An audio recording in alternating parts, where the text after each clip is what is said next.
Centrosome क्या बनाता है? स्पिंडल फाइबर को बनाता है। और जब सेल डिवीजन पढ़े होगे तो स्पिंडल फाइबर्स के बारे में ही पढ़े होगे, है ना। सेल डिवीजन जब पढ़े होगे तो स्पिंडल फाइबर के बारे में पढ़े होगे। तो स्पिंडल फाइबर तभी बनेगा जब क्या चाहिए, जब क्या होगा, सेंट्रोसोम। तो न्यूरॉन में सेंट्रोसोम होता ही नहीं है, जिससे इसका डिवीजन पॉसिबल ही नहीं है, ठीक है। पहला चीज ये तो हो गया। बाकी हम लोग जो मेन टॉपिक चैप्टर्स हम लोग का चल रहा है वो क्या चल रहा है, वो चल रहा है कि भाई सेल हम लोग स्टार्ट किया था। सेल्स में 2-3 चीजें हमने बताई थी, है ना। 2-3 चीजें बताने के बाद हम लोग आगे आते हैं कि इन जनरल्स अगर हम लोग पढ़ते हैं, जब सेल की स्टडी करते हैं तो 2 चीज आती है ना। कल क्या सेल्स क्या होता है उसके बारे में। अब सिंपल अगर एक स्ट्रक्चर्स की अगर हम लोग बात करें, वैसे भी बहुत सारे लोगों को पता होगा कि इसके स्ट्रक्चर्स में क्या होता है क्या नहीं होता है ना। तो इन नॉर्मल, ठीक आ जाएगा, कल 6 तारीख था ना। ठीक,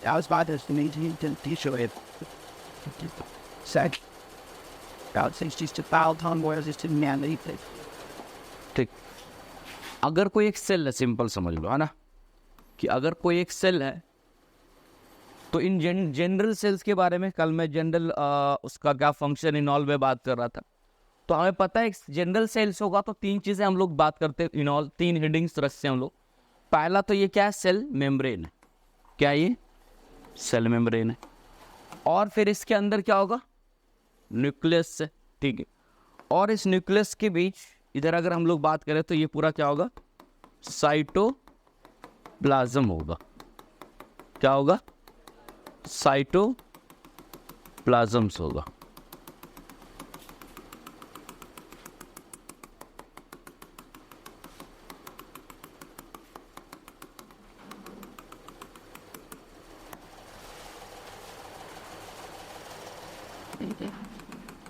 ठीक है।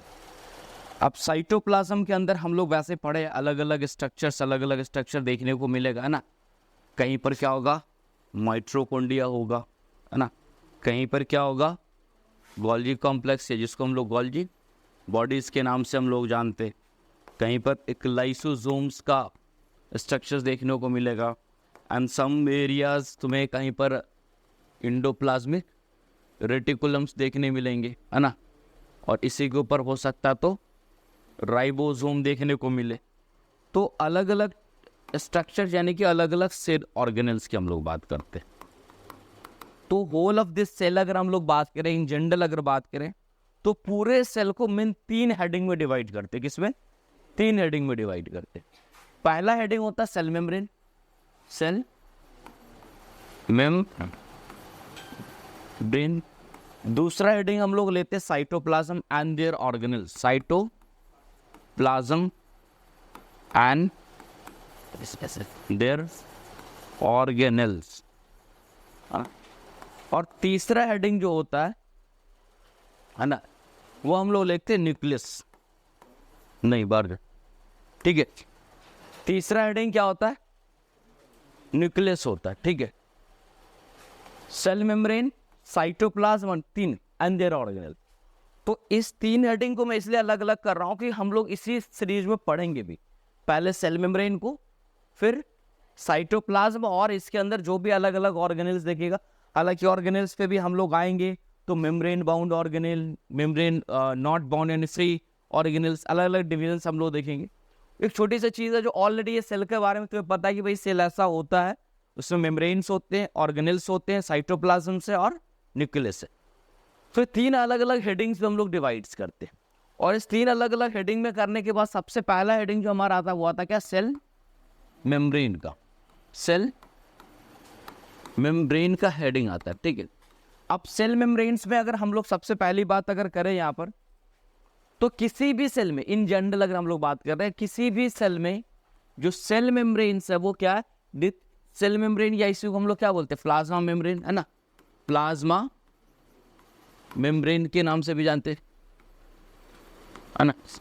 सेल मेम्ब्रेन बोले, प्लाज्मा मेम्ब्रेन बोले, या प्लाज्मा लेमा बोले, ये सब क्या है, एक ही चीज है, सिनोनिम से एक दूसरे का सब है, ठीक है। अब सेल मेम्ब्रेन किसी भी सेल्स के अंदर में क्या होता है, this is the outer most covering of this cell. क्या होता है, ये सेल का जो है सेल मेम्ब्रेन, सिंपल एक लाइन कहते हैं, this is the outer most covering of cell. किसी भी सेल का सबसे जो आउटर मोस्ट कवरिंग है, जो कि कंप्लीटली इस सेल को बाउंड्स करके रखता है, सराउंडिंग्स में क्या करता है, बाउंड्स करके रखता है। ठीक है, अब ये बाउंड्स करके रखता है, उसका क्या बेनिफिट है भाई, क्योंकि यदि अगर हम लोग बात करें, है ना, यदि अगर हम लोग बात करें कि जितने भी इसके अंदर ऑर्गेनेल सिनॉल जो भी चीजें होगा, वो एक लिमिटिंग मेम्ब्रेन्स के अंदर में क्या बाउंड्स है। तो सबसे पहला कोई भी अगर कवरिंग है, पूरे फिजियोलॉजी एनाटॉमी आगे पढ़ने को ही मिलेगा, कोई भी अगर कवरिंग है तो एक चीज का सिर्फ तुम ध्यान रख सकते हो, कवरिंग हमेशा क्या कराता है, प्रोटेक्शन देता है। क्या करता है, तो मेम्ब्रेन क्या करेगा, प्रोटेक्शन देगा। एक पहला फंक्शन, अगर फंक्शन कह लो या कुछ भी कह लो, सेल मेम्ब्रेन क्या करता है, cell membrane their protects the internal cell organelle from the outer exposure.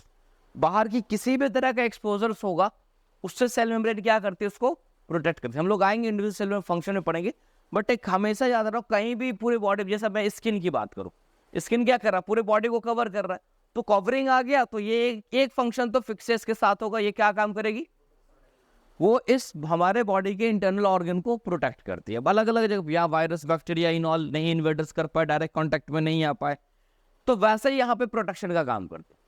अब उसके बाद अगर हम लोग बात करें यहाँ पर, तो बेसिकली अगर कोई इस तरह से सेल है तो स्ट्रक्चर्स की बात करते हैं, है ना, सेल के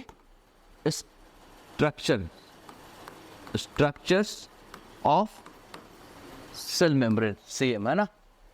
स्ट्रक्चर से क्या मतलब भाई, अगर ये सेल मेम्ब्रेन है तो पहला चीज तो आता है स्ट्रक्चर में, कोई ना कोई मटेरियल से बना हुआ है।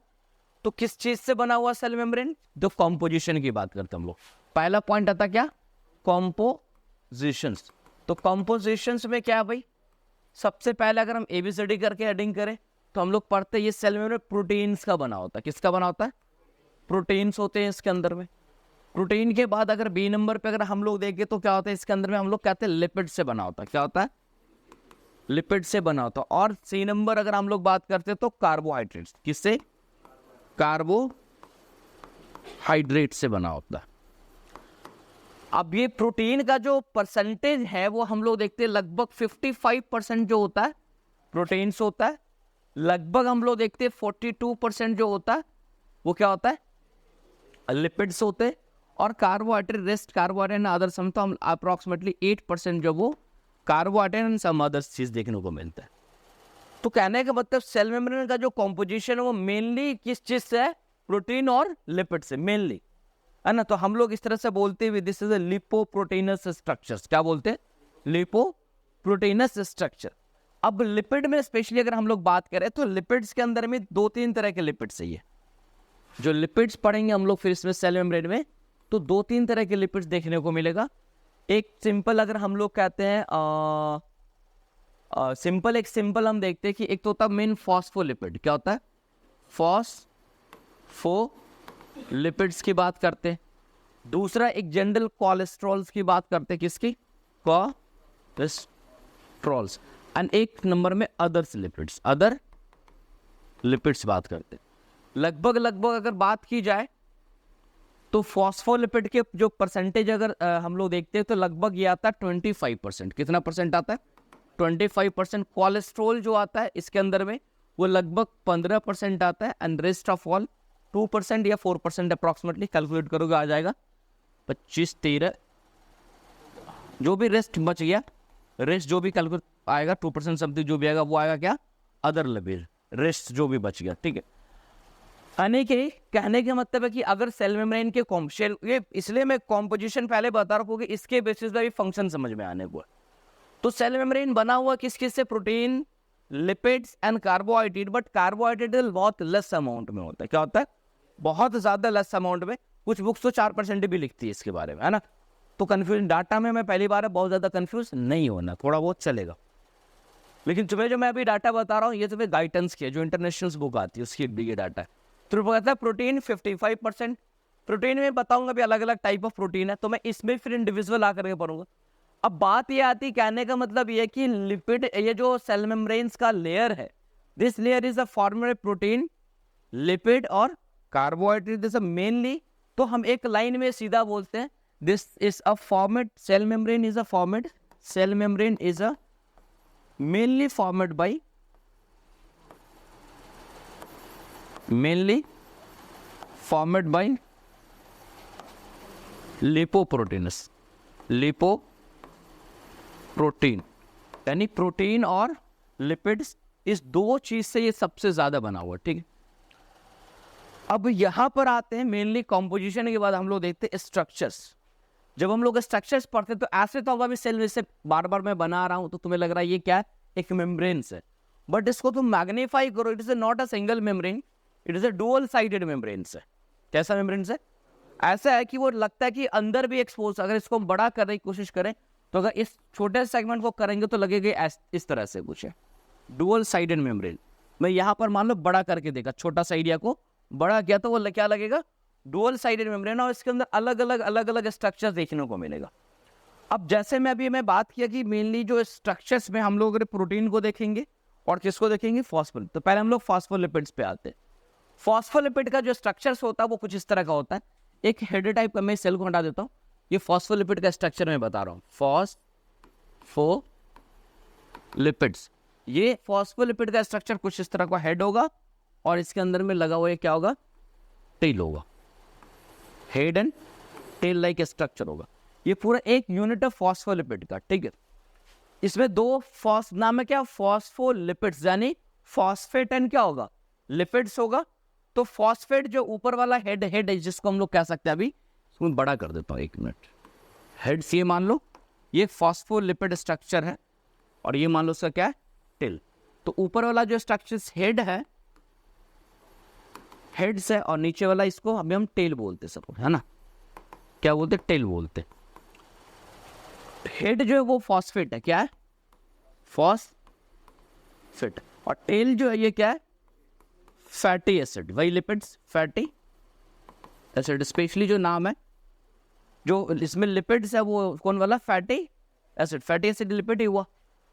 तो यानी कि हेड्स और टेल दोनों मिलाकर के जो स्ट्रक्चर्स बन रहा है, this is a phospholipid. Head जो है वो क्या है, फॉस्फेट है, और जो टेल है वो क्या है, फैटी एसिड, दोनों मिल के फॉस्फोलिपिड्स बनाता है।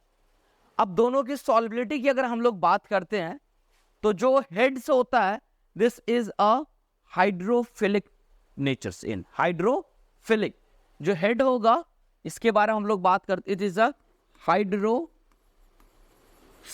अब ये मैं इतना फिलिक, हाइड्रोफिलिक क्यों भाई, और जो टेल होगा वो क्या होगा, हाइड्रोफोबिक। अब मतलब ये है हाइड्रोफिलिक है ना, हाइड्रोफोबिक का क्या मतलब है, हाइड्रो मतलब क्या होता है, वाटर, और फिलिक का मतलब क्या होता है, PHIL, फिल। मैं प्रीफिक्स सफिक्स में पढ़ाया हूं, PHIL, फिल। फिल का क्या मतलब होता है, फिलिक, IC तो लग गया तो वो basically pertaining to, relating to, है ना। तो अगर सिंपल फिल वर्ड है उसी के साथ IC लगा हुआ, फिलिक या फिल का मतलब होता है लव, क्या होता है, लव, है ना। तो हाइड्रोफिलिक मतलब देयर लव टू वाटर, और हाइड्रोफोबिक, फो मतलब दैट्स अपोजिट ऑफ लव कह सकते हो ना।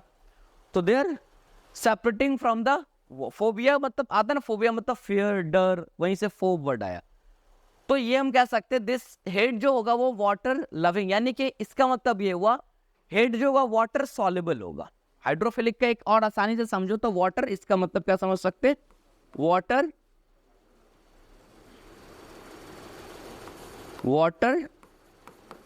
सॉल्युबल, क्या ये, और हाइड्रोफोबिक है ये, तो इसका मतलब ये क्या होगा, वाटर इनसॉल्युबल, क्या होगा, ये होगा वाटर इनसॉल्युबल। अभी मैं इसलिए तो बता रहा हूं कि अभी मैं पढ़ाऊंगा भाई सेल मेम्ब्रेन से कौन चीजें जा सकती है, कौन चीजें नहीं जा सकती है, ये सारा कंसेप्ट आपको क्लियर होना चाहिए। और एक लाइन और इसका नाम, इसको समझने की कोशिश करें, ये वाटर से मतलब कि डिस्ट्रैक्टेड रहता है, क्योंकि जो फैट है लिपिड्स है, लिपिड्स जैसे कि ऑयल है, तो पानी और तेल जब मिला तो मिलता है, they are separate to each other. और पानी में पानी मिला तो मतलब मिल गया, that is a soluble, that is a love to each others. और जब नहीं मिला, they are phobic, that means not to love to each other, मतलब अट्रैक्ट टू ईच अदर, दोनों अपने आप को सेपरेट रखने की कोशिश करते, दैट इज। अच्छा ये फैट है, अच्छा फैट में फैट को मिला है तो इसको हम बोल सकते हैं ना, अगर बात करो ये हाइड्रोफोबिक है तो लिपोफिलिक तो हो सकता है, लिपो मतलब लिपिड और फिलिक मतलब लव, लिपिड्स को अट्रैक्ट करने वाला। तो इस पोर्शन को या तो हम हाइड्रोफोबिक बोल सकते या इसको क्या बोल सकते, लिपोफिलिक। बोले बात क्या होगा, सेम होगा, लिपोफिलिक क्या हो गया, लिपोफिलिक। क्लियर है ये चीज, देखिए बहुत क्लियर रखना, क्योंकि मैं देखो अभी मैं एक चीज और बस, सेल मेम्ब्रेन जो मैं पढ़ा रहा हूँ इतना इंपॉर्टेंट सेल मेम्ब्रेन से, पूरे सेल्स में मैं फिर बता रहा हूँ, पूरे सेल के टॉपिक में सेल मेम्ब्रेन सबसे ज्यादा इंपॉर्टेंट, सबसे ज्यादा इंपॉर्टेंट क्यों है। आज तुम इस पर्पस से पढ़ रहे, फिजियोलॉजी पढ़ रहे, कल को फिजियोलॉजी में ही जब अलग अलग हार्मोन के एक्शन पढ़ोगे, कल को फार्मा पढ़ोगे, दवा कैसे काम करता है हमारे बॉडी पे, सेल पहले तो सेल में घुसता कैसे, सेल की चीजें, अब हमारी कोई बॉडी में प्रोडक्शन हो रहा है, सेल बना रहे, उसको बाहर निकाल रहा, तो सेल मेम्ब्रेन से निकलता है कैसे। तो सेल मेम्ब्रेन काफी इंपॉर्टेंट टॉपिक है, काफी स्ट्रॉन्ग टॉपिक आता है, इसलिए सेल मेम्ब्रेन को मैं बहुत डिटेल्स में पढ़ाता हूँ, है ना। और होल ऑफ द लाइफ किसी भी फील्ड में जाओगे सेल मेम्ब्रेन का मैकेनिज्म्स अक्सर देखने को मिलेगा, ठीक है। तो इसलिए छोटी छोटी चीजें जहां पर जिसको डाउट लगे एकदम बेझिझक पूछना है, एक बार नहीं, 5 बार नहीं, 50 बार, लेकिन चीजों को समझना है ना। तो मैं जब बता रहा था क्या लिपोफिलिक हो गया, ये क्या हो गया, ये इसको हाइड्रोफिलिक बोल। अब ये कंप्लीट ऐसे स्ट्रक्चर कहीं भी बनाएंगे तो पूरा ये स्ट्रक्चर बनाने का मतलब है आपके दिमाग में सारा बात आ जाना चाहिए एक बार में, है ना, कि भाई हेड है, फॉस्फेट है, ये क्या ये। तो जब हम लोग सेल मेम्ब्रेन के स्ट्रक्चर्स पे आते हैं, सेल मेम्ब्रेन के स्ट्रक्चर्स पे हम लोग आते हैं, तो हम लोग ये देखते हैं कि इसके स्ट्रक्चर्स में जो बनावट है स्ट्रक्चर्स का, मैं अरे कल वाला था, हटाई दिया सब। तो अगर मैं बात करूं यहां पर,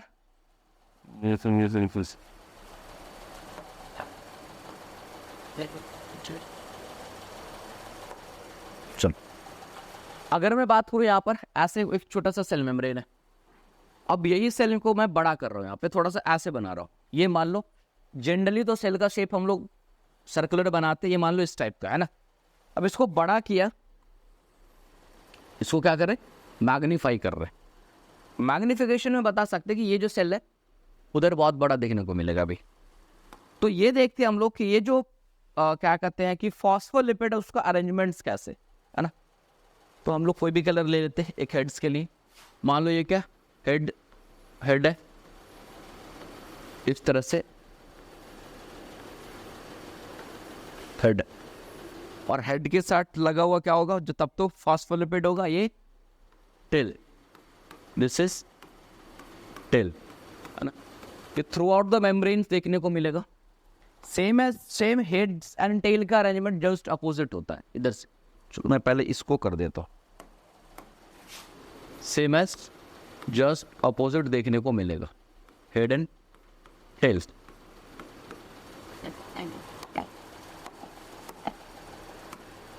दिस इज हेड।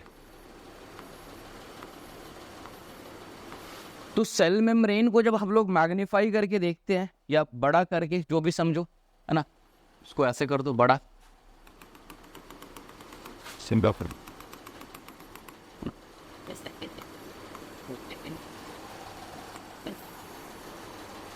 ये मैं एक जगह पर मैग्नीफाई किया हूं, वो जहां भी करेंगे तो ऐसा ये स्ट्रक्चर दिखेगा, है ना। तो कहने का मतलब है कि जो सेल मेम्ब्रेन्स है, ध्यान सुनो, सेल मेम्ब्रेन जो है, ये सेल मेम्ब्रेन बाइलेयर्ड स्ट्रक्चर्स है, एक बीचों बीच अगर हम इसको कर दे तो फॉस्फोलिपिड इधर से, फॉस्फोलिपिड इधर से। अच्छा सेल मेम्ब्रेन जब हम लोग पढ़ते तो अंदर पढ़ते क्या, साइटोप्लाज्म, और जब हम सेल के अंदर कोई अगर फ्लूइड, साइटोप्लाज्म क्या एक फ्लूइड है, तो उसको बोलते हैं इंट्रासेलुलर फ्लूइड्स, क्या बोलते हैं, इंट्रासेलुलर फ्लूइड। सेल के बाहर कोई फ्लूइड है उसको क्या बोलते हैं, extra cellular fluid, extra cellular fluid. अब फ्लूइड अंदर भी है, फ्लूइड बाहर भी है, और ये अंदर बाहर को बॉन्ड सेपरेट कौन करता है, सेल मेम्ब्रेन। सेल मेम्ब्रेन ही क्या बन रहा, बाउंड्री बन रहा है ना दोनों को कट करने के लिए। अब अंदर कैसा है, बाहर जैसे क्या वॉल क्या कर रहा है, कट कर। अब मान लो यहाँ बैठा हुआ अभी यहाँ का जो टेम्परेचर है और जस्ट बाहर धूप होगा, स्लाइटली इंक्रीज टेम्परेचर से, तो ये दोनों को कट करने का काम कौन कर रहा है, जो इसके वॉल से। सिंपल है। तो सेम एज यहाँ पे भी है कि इसमें अंदर अलग अलग अगर हम लोग बात करें, और अलग क्या, अगर गेट वेट खिड़की सब खोल देते टाइम के बाद बाहर की गर्मी भी अंदर आएगी। तो ये फ्लूइड जो है अंदर और बाहर है, तो दोनों तरफ जो मतलब इन्वायरमेंट है वो एक्वस इन्वायरमेंट है। कैसा इन्वायरमेंट है? एक्वस बोलते हैं वाटर वाटर, एकदम पानी पानी दोनों तरफ है, ठीक है। तो इधर भी एक्वस है, इधर भी क्या होगा, एक्वस इन्वायरमेंट है। देखो नेचर ने चीजों को अरेंज रहे ताकि, क्योंकि हमें पता है कि ऊपर वाला जो हेड है वो हाइड्रोफिलिक है, हेड क्या हाइड्रोफिलिक है, तो दोनों तरफ वाटर टच बढ़ेगा तो दिक्कतें नहीं आएगी, क्योंकि हाईली पोलर्स होते हैं फास्फेट। तो पोलर्स की वजह से क्या हाइड्रोफिलिक, इधर वाला ही वाटर यहाँ के टच तक आ सकता है, और फोबिक होगा तो इससे टच में जाता नहीं जाता। तो नेचर ने कहा कि डबल लेयर में पहले अरेंज किया किसको, फॉस्फोलिपिड्स को। तो एक ये समझ लो आउटर लीफ, दूसरा क्या है, inner leaf. This is the outer leaf and second thing is inner leaf. अब पता तुमको कि ये हेड है किसका है, फॉस्फेट, जो टेल है वो किसका बना हुआ है, फॉस्फोलिपिड्स का। तो कहा इस जब सेल मेम्ब्रेन के स्ट्रक्चर में आता है तो पहला चीज, अच्छा इसी के अंदर में अभी मैं जैसे अभी पढ़ा, इसके अभी फॉस्फोलिपिड पढ़ा, मैं थोड़ी देर में बताऊंगा कि भाई कोलेस्ट्रॉल कहाँ पे कैसे अरेंज होता है, फिर मैं बताऊंगा कि प्रोटीन कैसे होता है। तो पहले हम लिपिड्स की बात करें, तो इसी बीच में कहीं पे लिपिड्स क्या कहते हैं, प्रोटीन भी होता है। कोई कोई प्रोटीन आर पार टनल्स बनाते हैं। अब मामला यहां तक ये आता है कि पहले चीज हम ये देखते कि अब इस सेल मेम्ब्रेन से कोई चीज अगर क्रॉस होगा, अब ये जो बेसिकली ये जो थिक लेयर है वो किसका है, और इसी बीच बीच में इस बीच में कोलेस्ट्रॉल होता है, जिस में तो कोलेस्ट्रॉल में क्या है, लिपिड्स है। तो इस सेल मेम्ब्रेन को आसानी से क्रॉस करेगा कौन चीज, जो लिपिड सॉल्युबल होगा। जो लिपिड सॉल्युबल होगा वही आसानी के साथ क्या करेगा, इसको क्रॉस कर पाएगा। जो लिपिड सॉल्युबल नहीं होगा वो सेल मेम्ब्रेन को क्रॉस नहीं करेगा। जो हाई मतलब कि लार्ज मॉलिक्यूलर साइज, जैसे ग्लूकोज बड़े मॉलिक्यूल्स होते, तो इसको डायरेक्टली इसमें डिसॉल्व होकर के नहीं आएगा। जैसे सिंपल है बता रहे कि अगर हम लोग बात करें यहाँ पर लिपिड सॉल्युबल होगा तो उसको आसानी से इसमें घुल करके, क्योंकि सॉल्युबिलिटी है, क्रॉस कर जाएगा। अंदर कोई सेल कोई चीज ऐसा बना रहा है जो लिपिड सॉल्युबल होगा, अंदर बनाएगा और आसानी से क्या होगा, इसमें डिसॉल्व होकर के बाहर चले। गैस जो है वो आसानी से आ जाएगा, जैसे ऑक्सीजन है वो डिफ्यूज होता है, ऑक्सीजन इसमें घुल करके आ जाएगा और कार्बन डाइऑक्साइड निकल जाएगा, दोनों के अंदर सॉल्युबिलिटी। लेकिन जो वाटर सॉल्युबल चीजें, जो वाटर में घुलने वाली चीजें, वो इस चीज से क्या करेगा, क्रॉस कभी नहीं कर पाएगा।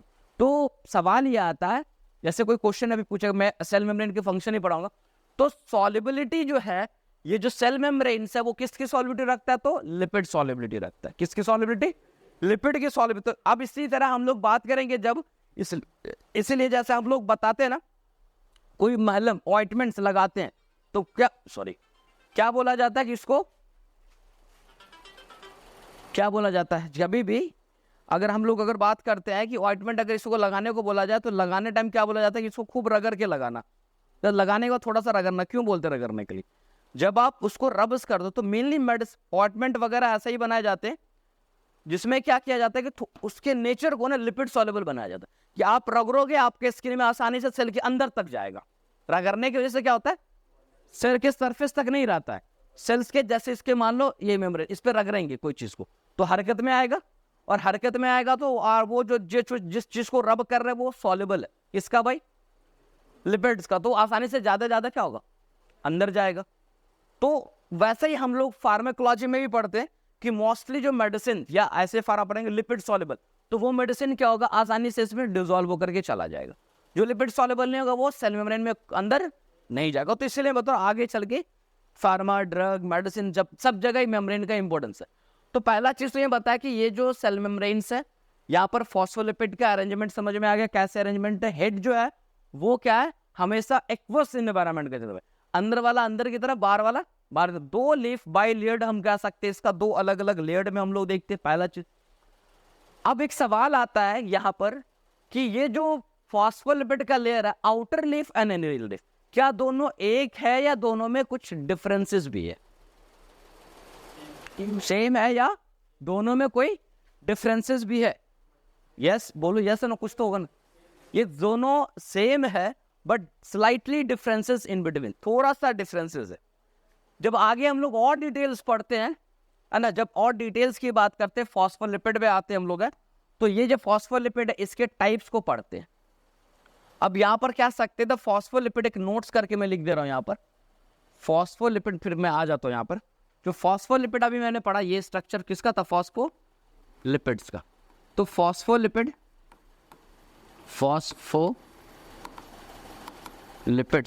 इसका जो अरेंज्ड है वो किधर है, outer aspect of the cell है, इनर एस्पेक्ट ऑफ सेल। तो अरेंज इन, ये क्या है, arranged in outers and inner aspect of cell, inner aspects of cell. ये सेल के बाहर की तरफ से भी है, सेल के अंदर की तरफ से, दोनों तरफ से ये क्या है, अरेंज्ड होता है। यानी कह सकते हैं आउटर, एक को हम एबीसी समझने वाले, आउटर लीफलेट, और दूसरा क्या होगा, इनर लीफलेट। तो आउटर लीफलेट में आते हैं ना, तो पहला चीज तो हम ये देखते हैं कि this two leaflets are not of symmetry. Symmetry मतलब सिमिलर, ये सिमिलर नहीं है, ये दोनों क्या, दोनों के अंदर एसिमेट्रीज है। तो आउटर लिफ एसिमेट्री किस वजह से, तो दोनों के अंदर ना जो लिपिड्स है, फॉस्फोलिपिड्स, वो अलग अलग है।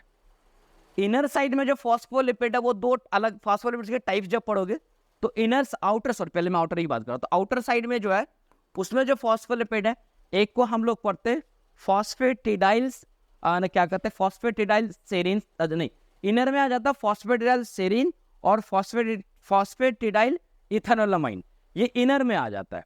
और आउटर में जब हम लोग आते हैं तो एक आता है स्फिंगोमाइलिन, पहला स्फिंगोमाइलिन,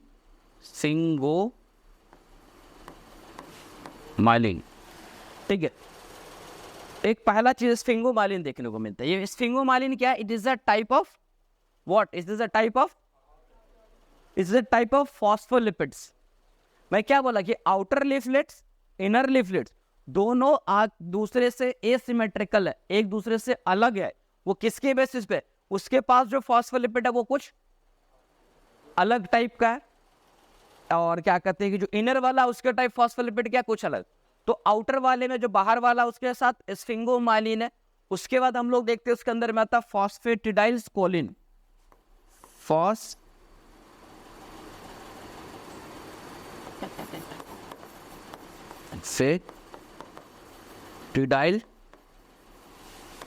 कोलिन, क्या है, फॉस्फेटिडाइल कोलिन क्या, आउटर में। अब इनर में अगर हम लोग बात करें, इनर लीफलेट्स में, इनर लीफलेट्स में अगर हम लोग बात करें तो इनर लीफलेट्स में चीजें बदल जाती है। पहला चीज क्या आ जाता है, फॉस्फेटिडाइल इथेनोलामाइन, फॉस्फेटिडाइल, आगे कंटिन्यू है, इथेनोलामाइन। और दूसरा क्या आता है, फॉस्फेटिडाइल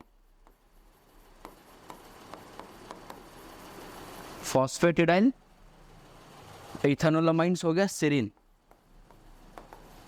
ठीक है। तो कहने का मतलब यहाँ ये तुम्हें इस चीज को याद रखना है, पहला चीज जो ये लिपिड्स है, अभी बनाने के लिए मैं आराम से बना रहा हूं, अभी एक जैसा दिख रहा है, but this two symmetrical outer is different, inner is different. किसके बेसिस पे डिफरेंशिएशन है, फॉस्फेट लिपिड्स के बेसिस पे। किसके बेसिस पे, कि आउटर वाले में अलग फॉस्फेट बना हुआ, इनर वाले में क्या बना हुआ, अलग बना हुआ। आउटर वाले में जो बना हुआ उसका क्या नाम है, तो स्फिंगोमाइलिन है, फॉस्फेटिडाइल्स और कोलिन्स है। इनर वाले में जो बना वो क्या है, फॉस्फेटिडाइल्स इथेनोलामाइन्स है और फॉस्फेटिडाइल, उसके बाद फॉस्फेटिडाइल इथेनोलामाइन है, फॉस्फेटिडाइल सेरीन। दूसरी चीज, तो पहला तो फॉस्फोलिपिड के बेसिस पे क्या, दोनों के अंदर में differentiation, first thing is that. दूसरा डिफरेंस एक और देखा गया है कि जो अभी मैं बताऊंगा जो प्रोटीन्स के बारे में, चलो कार्बोहाइड्रेट के बारे में, जनरली याद रखना, generally in general the carbohydrate in cell membrane is attached to the outer leaflet of the membrane, not to the inside of the membrane. क्या होता है, कार्बोहाइड्रेट का जो अटैचमेंट होगा हम लोग देखेंगे, अभी समझ लो, मान लो ये कार्बोहाइड्रेट होगा तो ये कार्बोहाइड्रेट किधर आकर के अटैच हो जाता है, बाहर वाले की तरफ अटैच होता है, बाहर वाले की तरफ, इनर साइड में नहीं होता है। तो अब बाहर में जब इसको अटैच कर देंगे इसके हेड्स के साथ, इसके टॉप के साथ, तो तुम सोचो बाहर वाला स्ट्रक्चर अलग दिखेगा ना, अंदर वाला क्या होगा, अलग दिखेगा। तो इस दोनों के अंदर क्या चीजें चेंज होता हुआ नजर आता है, ठीक है। दूसरी चीज अब हम लोग बात करते हैं सेम चीज, तो उसके अलावा तो यानी एक चीज तो क्लियर हो गया कि जो बाइलेयर्ड है, this cell membrane is a bilayered not a single layer. ये बाइलेयर्ड जो सेल मेम्ब्रेन्स है, ये बाइलेयर्ड भी आपस में एक दूसरे से सेम नहीं है। क्लियर हो गया इतना चीज? अब आ जाओ, अब इसके बाद इसके अंदर बात करते हैं कि कोलेस्ट्रॉल। तो कोलेस्ट्रॉल जो है the incorporated in between this the layer of the क्या कहते हैं कि ये मान लो ये तुम्हारा क्या कोलेस्ट्रॉल, कोलेस्ट्रॉल जो होता है इस तरह से इनकॉर्पोरेटेड इन बिटवीन द किसके फॉस्फोलिपिड, ये फॉस्फोलिपिड्स के बीच बीच में क्या होता है आपका कोलेस्ट्रॉल होता है, और इसके दोनों एंड्स पे हाइड्रोक्साइल ग्रुप अटैच्ड होते हैं। This is attached with hydroxyl group OH minus, है ना, क्या इसकी सॉरी यहाँ पे है ना, इसके hydroxyl group highly polar and water solubility रखता है, ठीक है।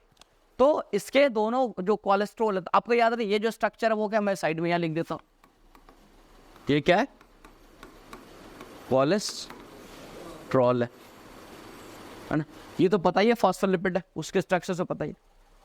तो पहला चीज हमने देखा कि फॉस्फोलिपिड था, उसके बाद क्या है, कोलेस्ट्रॉल। अब बड़ा एक सवाल ये आता है कि हम लोग जब प्रॉपर्टीज ऑफ सेल मेम्ब्रेन पढ़ते हैं ना, तो वहां पर पढ़ते जैसे हेडिंग में मान लो देता हूं यहां पर कि प्रॉपर्टीज ऑफ सेल मेम्ब्रेन, है ना, सपोज है ना, प्रॉपर्टी ऑफ सेल मेम्ब्रेन। तो सबसे पहला एक प्रॉपर्टीज आता है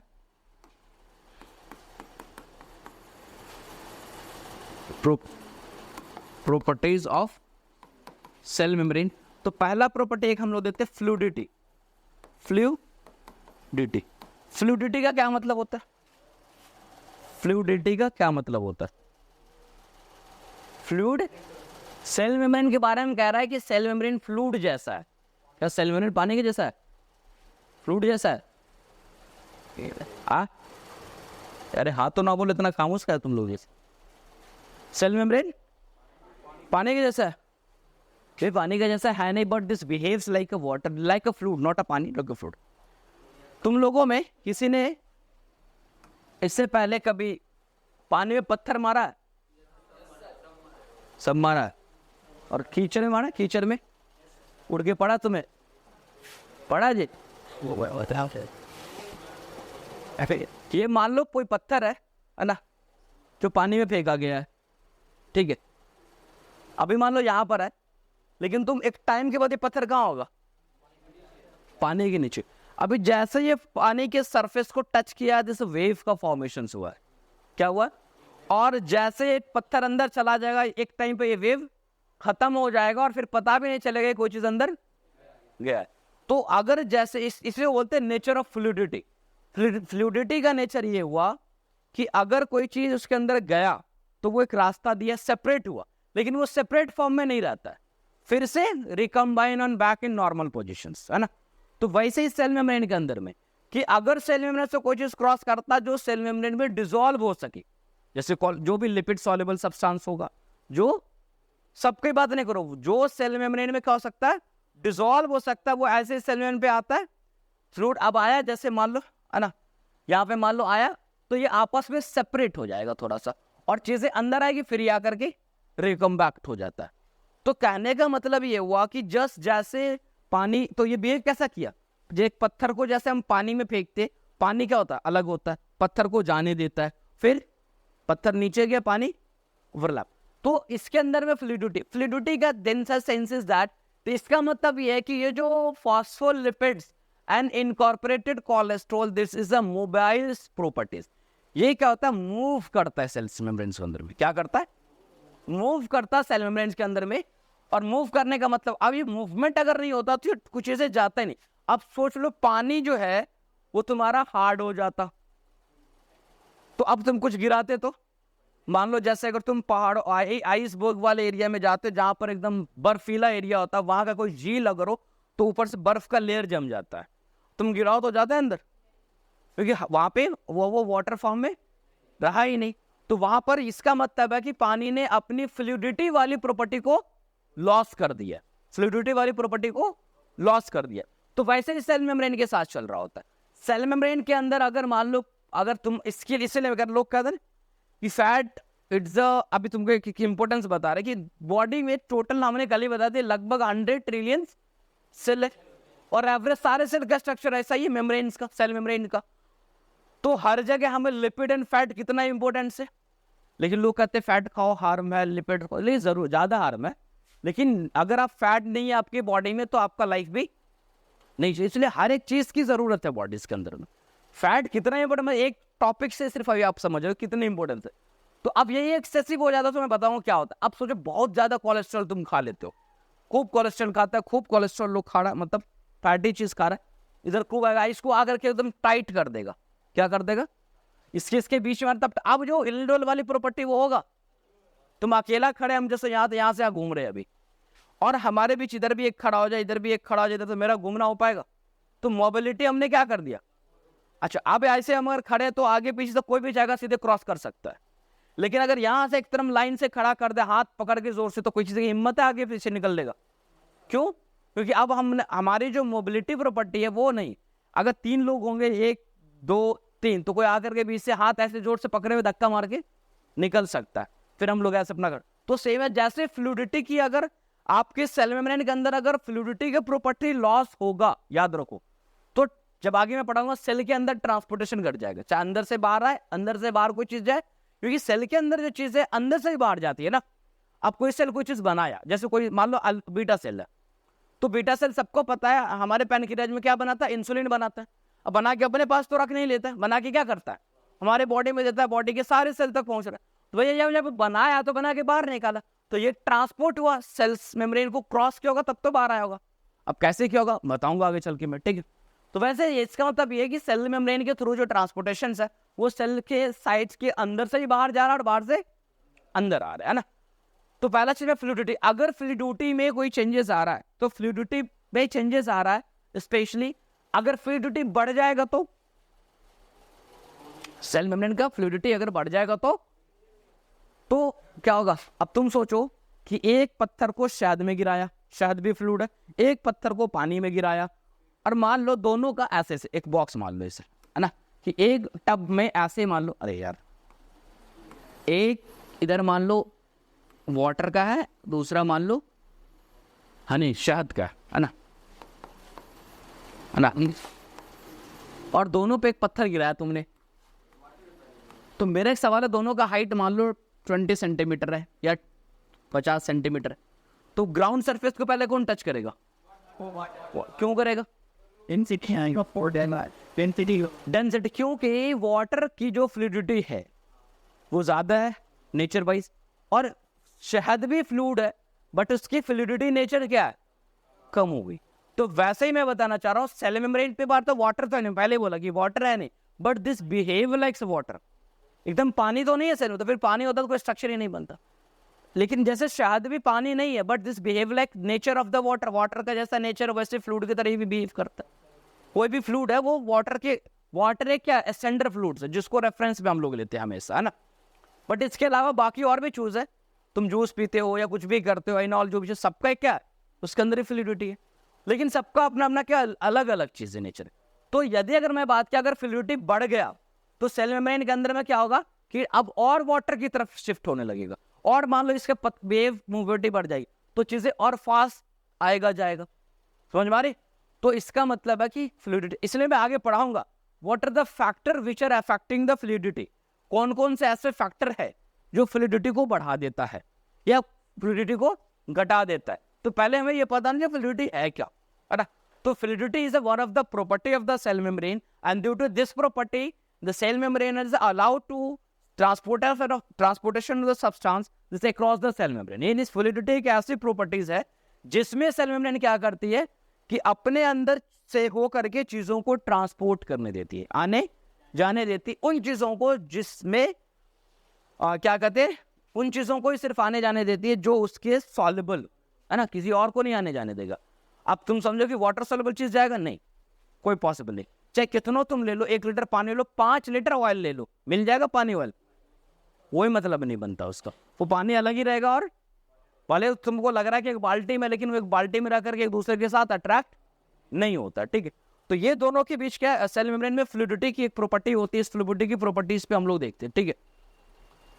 देन तो हम लोग रहने देते पहली प्रॉपर्टी, ये मूवमेंट, यहीं से हम लोग